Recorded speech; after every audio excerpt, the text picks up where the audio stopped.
Assalamualaikum, hari ini kita akan membahas tentang perubahan sosial. Jadi apa sih perubahan sosial itu?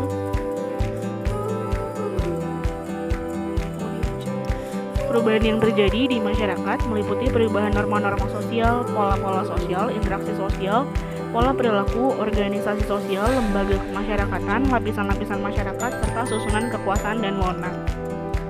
Artinya, ketika terjadi perubahan di masyarakat, segala aspek yang berada di dalam masyarakat itu sendiri mengalami yang namanya perubahan.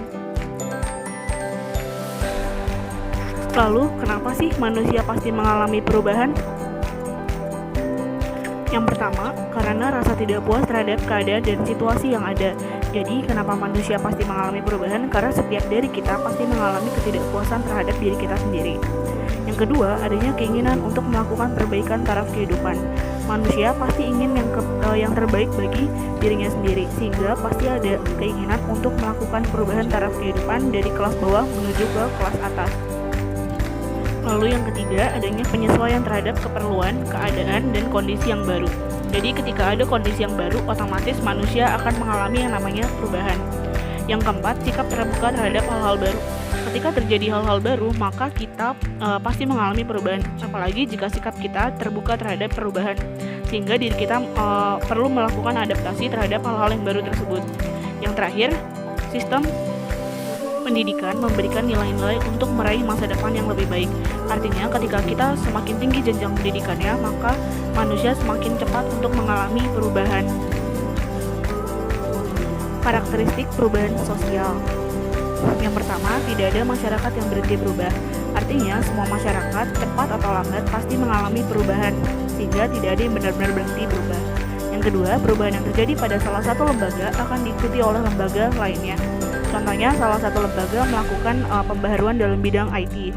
Kemungkinan akan disusul oleh lembaga-lembaga lainnya menggunakan perubahan yang dilakukan oleh si lembaga yang sebelumnya melakukan perubahan. Lalu, yang ketiga, perubahan secara cepat menyebabkan disorganisasi yang bersifat sementara karena adanya proses penyesuaian diri. Perubahan yang terlalu cepat tadi akan menyebabkan terjadinya perpecahan di dalam masyarakat, sehingga masyarakat bisa mengalami yang namanya kekagetan sementara. Sementara mengalami kekagetan, tentunya akan disusul oleh penyesuaian diri terhadap perubahan yang terjadi. Yang keempat, perubahan tidak dapat dibatasi pada bidang tertentu saja. Perubahan tidak dapat dibatasi pada bidang kebendaan atau spiritual saja, karena kedua bidang tersebut mempunyai timbal balik yang sangat kuat. Sehingga ketika terjadi perubahan pada kebendaan, otomatis spiritual juga akan mengalami perubahan. Begitupun sebaliknya, jika spiritual mengalami perubahan, otomatis kebendaannya pun juga akan berubah. Teori utama perubahan sosial. Jadi ada dua teori dalam teori perubahan sosial. Yang pertama adalah teori siklus.